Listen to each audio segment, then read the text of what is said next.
नमस्कार दर्शक बंधु आपण को आम चैनल को स्वागत 2026 हार्दिक अभिनंदन एवं शुभकामना जणाई आजिर कार्यक्रमटी को आरंभ करिबा एवं आजिर आमर एही कार्यक्रमटी समस्त कन्या राशि व्यक्ति विशेषंक पई बहुत अधिक गुरुत्वपूर्ण रही सेतिपाई आपण धैर्यर सहित यही भिडटी को शेष पर्यंत देखंतु एवं आपणकर व्यस्त बहुल समय मध्यरु मात्र 10 मिनिट समय आपण निज पाई दियंतु एवं निज भविष्यत विषय रे जानंतु विशेष भाव में 2026 आपणकर केमिति रहिबो ସେହି ବିଷୟରେ ଜାଣନ୍ତୁ। ଦେଖନ୍ତୁ ଏହି ଭିଡ଼ିଓରେ ଆପଣ ସେହି 6ଟି ଭବିଷ୍ୟତବାଣୀ ବିଷୟରେ ଜାଣିବେ ଯାହା 2026ରେ ହେବାକୁ ଥିବା ଗ୍ରହମାନଙ୍କର ଗୋଚର ଅନୁସାରେ ଆପଣଙ୍କ ଜୀବନରେ ନିଶ୍ଚିତ ଘଟିବ ଏବଂ ଆପଣ ଲେଖି ରଖନ୍ତୁ ଏହା ସମ୍ପୂର୍ଣ୍ଣ ଭାବରେ ସତ୍ୟ ଅଟେ। ଆପଣଙ୍କ ଜୀବନରେ 2026ର ଏହିସବୁ ତାରିଖ ଗୁଡ଼ିକରେ ଗୁରୁତ୍ୱପୂର୍ଣ୍ଣ ଘଟଣାମାନ ନିଶ୍ଚିତ ଘଟିବ ଯାହା ଆପଣଙ୍କର ଭାଗ୍ୟ ଏବଂ ଭବିଷ୍ୟତକୁ ପରିବର୍ତ୍ତନ କରିବ। କିନ୍ତୁ ସର୍ବପ୍ରଥମେ ଜାଣି ରଖିବା ଅତ୍ୟନ୍ତ ଆବଶ୍ୟକ ଯେ ସମସ୍ତଙ୍କର ଜନ୍ମ କୁଣ୍ଡଳୀ ଭିନ୍ନ ଭିନ୍ନ ହୋଇଥାଏ ଏବଂ ପୂର୍ବଜନ୍ମର କର୍ମ ଅନୁସାରେ ଏହି ଜନ୍ମର କୁଣ୍ଡଳୀ ପ୍ରସ୍ତୁତ ହୋଇଥାଏ। ସେଥିପାଇଁ ଆପଣଙ୍କ କୁଣ୍ଡଳୀ ଅନୁସାରେ ଆପଣଙ୍କ ଜୀବନରେ ଯାହା ଘଟିବାର ଥିବ ତାହା ତ ନିଶ୍ଚିତ ଭାବରେ ଘଟିବ। କିନ୍ତୁ ଧର୍ମଶାସ୍ତ୍ର ଏବଂ ଜ୍ୟୋତିଷ ଶାସ୍ତ୍ର ସାହାଯ୍ୟରେ ଆପଣ ଭବିଷ୍ୟତରେ ହେବାକୁ ଥିବା ଘଟଣା ବିଷୟରେ ଆଗରୁ ଜାଣିପାରିବେ ଏବଂ ପ୍ରତିକାର ମଧ୍ୟ କରି ବଡ଼ ଘଟଣାକୁ ଛୋଟ କରିପାରିବେ।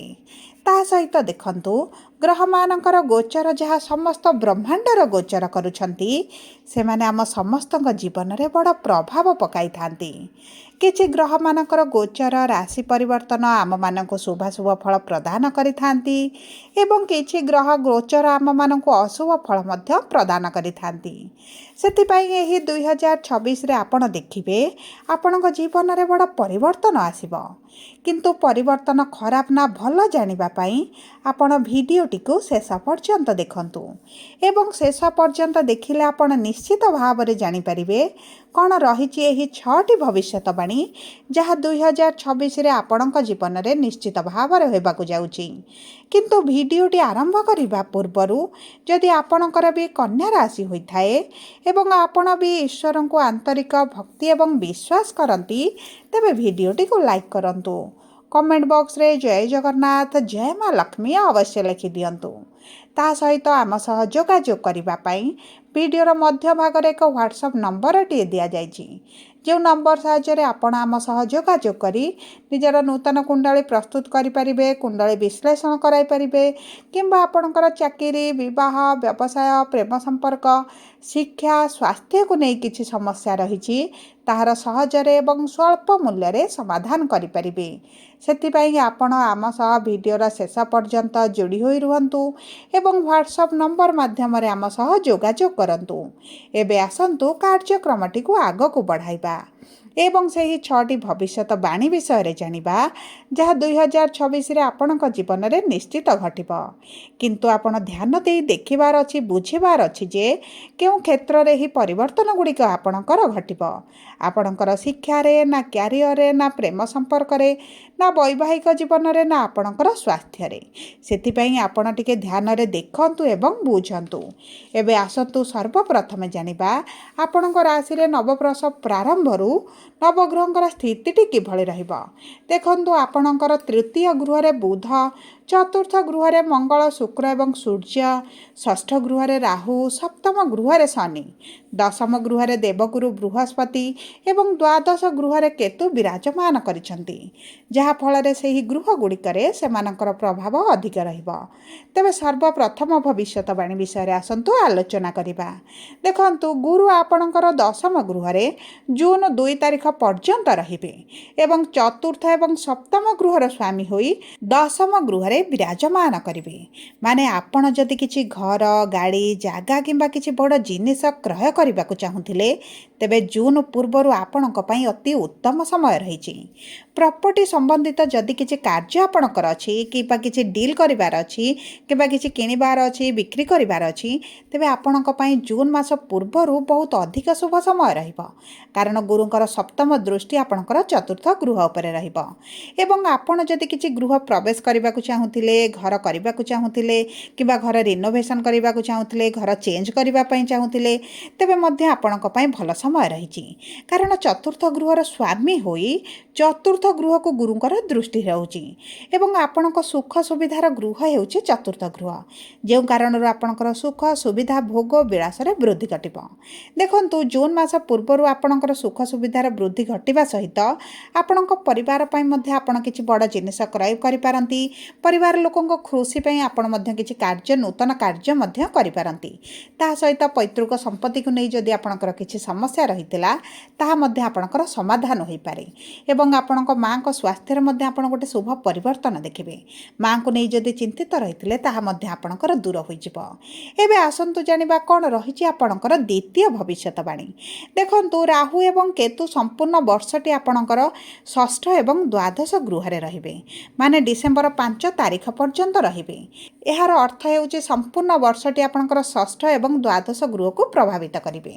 ଦେଖନ୍ତୁ, ଯେତେବେଳେ ରାହୁ ମିତ୍ର ଗୃହରେ ରୁହନ୍ତି, ସେତେବେଳେ ସେ ଦ୍ୱିଗୁଣିତ ଶୁଭାଶୁଭ ଫଳ ପ୍ରଦାନ କରିଥାନ୍ତି ଏବଂ ଷଷ୍ଠ ଗୃହରେ ଶନିଙ୍କ ରାଶିରେ ରହିବେ, ମାନେ ରାହୁ ତାଙ୍କ ମିତ୍ର ରାଶିରେ ବିରାଜମାନ କରିବେ ଏବଂ ଷଷ୍ଠ ଗୃହ ଯେହେତୁ ରୋଗ ଋଣ ରିପୁର ଗୃହ, ତେଣୁକରି ଆପଣଙ୍କର ଶତ୍ରୁମାନଙ୍କୁ ପ୍ରଥମେ ଦମନ କରିବେ। ଏହି ବର୍ଷ ଆପଣ ଯଦି କରଜରେ ଅଛନ୍ତି, ଲୋନ୍ରେ ଅଛନ୍ତି, ତେବେ ଆପଣ ନିଶ୍ଚିତ ଭାବରେ କରଜମୁକ୍ତ ହୋଇପାରନ୍ତି। ଋଣର ସମସ୍ୟା ଆପଣଙ୍କର ଦୂର ହୋଇଯିବ, ଋଣ ଟେନସନ୍ ଆପଣଙ୍କର ଦୂର ହୋଇଯିବ। କିମ୍ବା ଯଦି ଆପଣ କିଛି ବଡ଼ କାର୍ଯ୍ୟ ପାଇଁ ଋଣ ଚାହୁଁଥିଲେ, ଲୋନ୍ ଚାହୁଁଥିଲେ, ପୂର୍ବରୁ ଆପ୍ଲାଏ କରିଛନ୍ତି ଏବଂ ଆପଣଙ୍କର ଋଣ ହୋଇପାରୁନଥିଲା, ଲୋନ୍ ଆପଣଙ୍କୁ ମିଳିପାରୁନଥିଲା, ଇନଭେଷ୍ଟର ମିଳିପାରୁନଥିଲେ, ତେବେ ଏହି ସମୟଟି ଆପଣଙ୍କ ପାଇଁ ବହୁତ ଅଧିକ ଶୁଭଦାୟକ ସମୟ ରହିବ। ଏହି 2026 ବର୍ଷରେ ଆପଣଙ୍କ ଆର୍ଥିକ କ୍ଷେତ୍ରରେ ନିଶ୍ଚିତ ଭାବରେ ଗୋଟେ ବଡ଼ ପରିବର୍ତ୍ତନ ଆସିବ।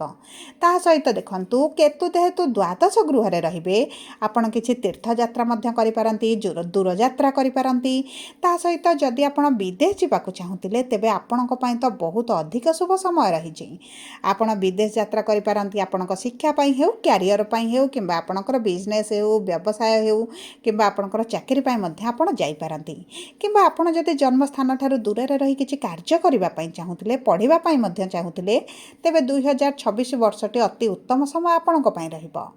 ଏବେ ଆସନ୍ତୁ ଜାଣିବା କ'ଣ ରହିଛି ତୃତୀୟ ଭବିଷ୍ୟତବାଣୀ।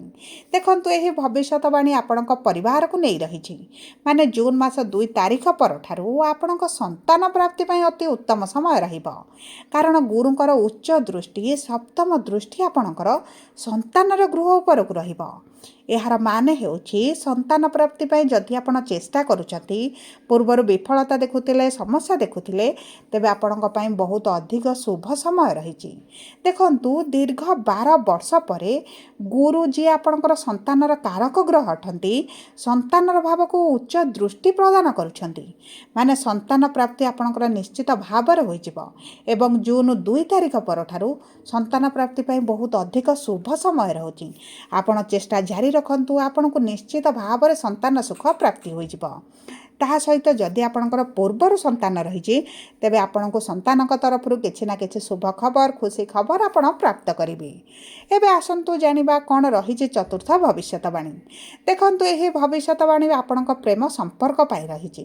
କାରଣ ଗୁରୁଙ୍କର ଦୃଷ୍ଟି ପଞ୍ଚମ ଭାବକୁ ରହିବ, ମାନେ ଆପଣଙ୍କ ପ୍ରେମ ସମ୍ପର୍କରେ ଶୁଭ ପରିବର୍ତ୍ତନ ଦେଖିବେ। ଯଦି ଆପଣଙ୍କ ପ୍ରେମ ସମ୍ପର୍କରେ ପୂର୍ବରୁ ସମସ୍ୟା ଥିଲା, ତେବେ ସେହି ସମସ୍ୟା ଗୁଡ଼ିକ ଆପଣଙ୍କର ଧୀରେ ଧୀରେ ସମାଧାନ ମଧ୍ୟ ହୋଇଯିବ। ଯଦି ଆପଣ ପୂର୍ବରୁ ପ୍ରେମ ସମ୍ପର୍କରେ ନଥିଲେ, ତେବେ ଆପଣ ନୂତନ ସମ୍ପର୍କରେ ମଧ୍ୟ ଆସିପାରନ୍ତି। କିମ୍ବା ଆପଣ ଯଦି ପୂର୍ବରୁ ପ୍ରେମ ସମ୍ପର୍କରେ ଅଛନ୍ତି, ତେବେ ବିବାହ ଭଳି କିଛି ଗୋଟେ ବଡ଼ ନିଷ୍ପତ୍ତି ମଧ୍ୟ ଏହି ବର୍ଷ ଆପଣ ନେଇପାରନ୍ତି। ବିଶେଷ ଭାବରେ ଏପ୍ରିଲ ମାସରୁ ନଭେମ୍ବର ମାସ ମଧ୍ୟରେ ଆପଣଙ୍କ ପ୍ରେମ ସମ୍ପର୍କକୁ ଆପଣ ବିବାହରେ ମଧ୍ୟ ପରିଣତ କରିପାରନ୍ତି।